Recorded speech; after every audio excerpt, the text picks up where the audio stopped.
So I got up this morning to go out, and I thought I'd give George the cat a little bit of screen time, hoping he was going to be playful this morning, and he really wasn't. But I tried. Right, George? I tried. Sometimes he's playful, sometimes he's not. He likes that window open. You can feel that breeze and look outside and check out everything that's going on. You know what? And I can leave that door open for 10, 12, 24 hours just like that, and George will not step past the threshold. And that's not training, that's just George. And I don't have any background noise on because the TV was going, and I don't want the copyright stuff to be happening to me. But I'm going to switch over to the real-time stuff as soon as I step out here and say good morning to everybody. Hi, Dottie. Good morning.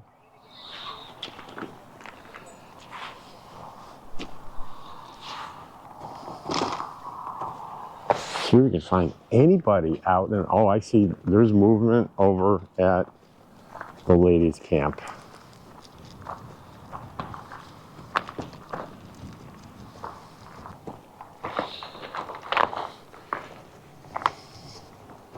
You know that spin move? If you have a dog, you know that move where you spin.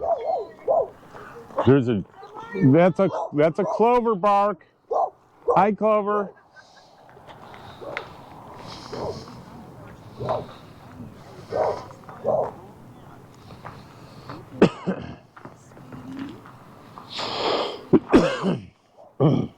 Well, I've been talking about. You're on camera, by the way. Is this live? It's not live, but It's on camera. So what did you you got to keep talking. You got to say what you're going to say. You can edit it out. I'm probably good at that.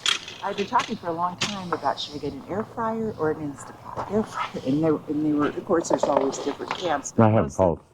Yeah, and most of people here do. So finally, I said, well, if you had to choose just one, what would it be? And they said an air fryer. So I was telling them, okay. So I went to Walmart and I was looking at the different air fryers, and then you did your air fryer on the chicken. Well, I happen to like fried chicken. Mm-hmm. And then you did the one on the pizza, and I'm like, okay. Next trip to Walmart. And you realize that was just reheating pizza. That wasn't like making pizza. Right. But the chicken, that was really good, because normally when I make chicken, I've got a big pan of oil and all that. We're on. You're on camera.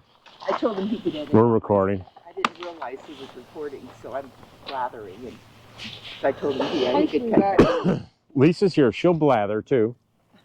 Actually, I'm going to eat breakfast. Wow, that's exciting content. We can get a close-up of that. I saw you out here and figured you weren't talking to my truck, so therefore you must be talking to Bug. Hey, sweetie. Hey. So anyway. Yes, so it's going to be an air fryer first. I was looking at them at Walmart, so I think it's going to be the Ninja. It's $20 more, but it's supposed to be able to dehydrate. I don't know that I do all that, but my fried chicken, of course, is a pan of oil with chicken, and then you got to wait, and then I pour. So you haven't pulled the trigger yet? So I haven't yet, but. So let me get this straight. You went to Walmart, and you looked at air fryers, and you resisted the temptation to buy right there and then. Yes, there were two, and I've never done that in my entire life. I do not have that kind of discipline that it takes. You probably do, though, right? Well, she does. They both do. Yeah. So I don't. Yeah, they have two different types, and so I did a one brand versus the other brand, and the Ninja kept coming up between the two brands. I thought, okay, so then I came back and talked to them. But yeah, I'm the kind that'll put back, a package of chicken that's $7.81 because I found one that's $7.79. I do the same thing. Okay, so we've established pretty much they're both crazy. So we knew that, though. That's not going to go into my breaking good news forecast for tomorrow. That's not going to be the positive, right? No, that's not going to be positive news. Why not? Crazy's good. See, she's yeah. We're She's normalizing crazy. You're normalizing crazy. I'd rather normalize crazy than normalize not taking care of our fellow humans. Okay. So in that vein, are you air fryer or instant pot? What camp Air are you fryer. in? Air fryer. You know, I gotta say, having both and using both, I'm more instant pot because here's what I like. I like making it in. It's a lot of food for me, but it's only a small one. Mm-hmm. I'll make a dish, and that feeds me for days. For days, it feeds me. And I don't mind eating the same meal over and over again for a few days. It doesn't bother me at all. But the last thing I made is I made those, they call them ziti noodles. Is that what they call them? Yep, that's correct. And I bought chicken tenderloins at Roadrunner, and I chopped them into cubes, sauteed them, browned them real fast, put them on the bottom, put the noodles on, added frozen mixed vegetables and a little bit of water, covered it. Oh, and a can of condensed mushroom soup. Mm-hmm. And did that, and I've been eating that for 3 days. The only thing I got to be careful of is usually on the last day I sniff test every day. And it's like, if there's anything funky, I throw it away. I mean, you're not putting it in the fridge? Oh yeah, I definitely put it in the fridge. But even 4 or 5 days in the fridge, that it's not that great. Okay, what I suggest is what you do. Oh. When you make it, get yourself the plastic bags and, Ziploc. suck the air out of them type things, or Ziplocs, the freezer bags, and freeze portions. Oh, okay, that's not a bad idea. I didn't think of that. When I want it again, I don't have to cook it. I can just take it out and warm it up, and it's just as good. Then I don't have to eat it for several days. Okay, I've been doing this for a pretty long time. Okay, you're still And so. I have a 137 IQ, and that simple idea never crossed my mind. You make one mess, but you get to eat off of it. Gotcha. Okay, all right. You guys win. You solved my problem because I've thrown away some food lately. Because really, I think maybe 3 days in the fridge is about the max you can go with most things. Wouldn't you agree? Depends on the food in the fridge.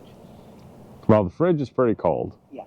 And the food is usually either a pasta or rice dish with I don't some think kind I'd of meat. worry about it, but do your sniff test if you're worried. Mm-hmm. Because pasta definitely gives off questionable vibes, and if it's questionable, it gets dumped. Okay. All right. So I've been right on that part. Then. Yes. Yeah. So how long, you guys? What are plans? Mine is, I'm going to guess, around the 15th of March, because that's when it generally gets really hot and uncomfortable here. If I get my tags, which I'm supposed to get this week, and I finish up packing, which I don't have that much left to do, I should be able to leave by the end of the week. Okay, and you? I'm looking to stay until the 15th of April if it doesn't get too hot. And then I'm heading my first stop will be Las Cruces. Well, actually, it'll be Deming and then into Las Cruces, and I'll be staying in Las Cruces. Wow, 15th of April. Well, so who else is staying here that long? Do you know?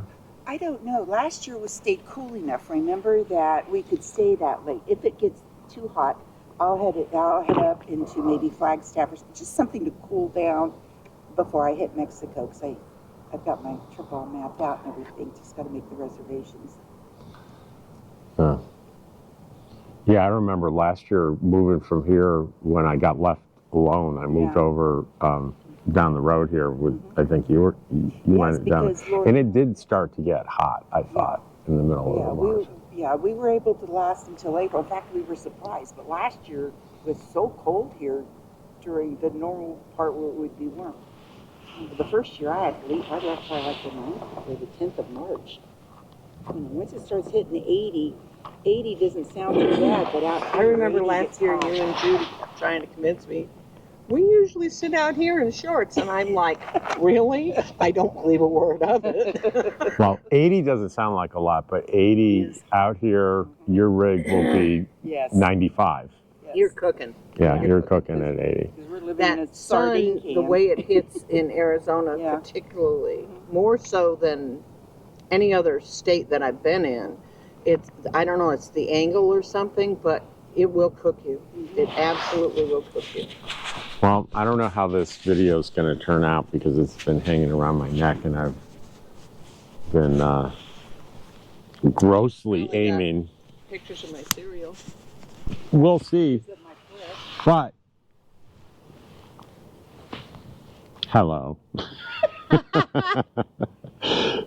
This, I know you can see my face, and I've got the morning sun in at least half my face here. There we go. That could be a little clearer. However it turns out, whether you're listening to Barb from her chin down or whatever, or listening to Barb with her feet, and I've been you listening to both these ladies, and I've been shooting the tent. I have no idea until I get in there and I edit. But anyway, I think with my fancy microphone, I think you're going to hear everything. So we'll just see how this one goes, and you guys let me know in the comment how terrible or wonderful you think the cinematography was. And as always, I want to tell you how much I appreciate you giving your valuable time to view my videos. That means a lot to me. Thank you.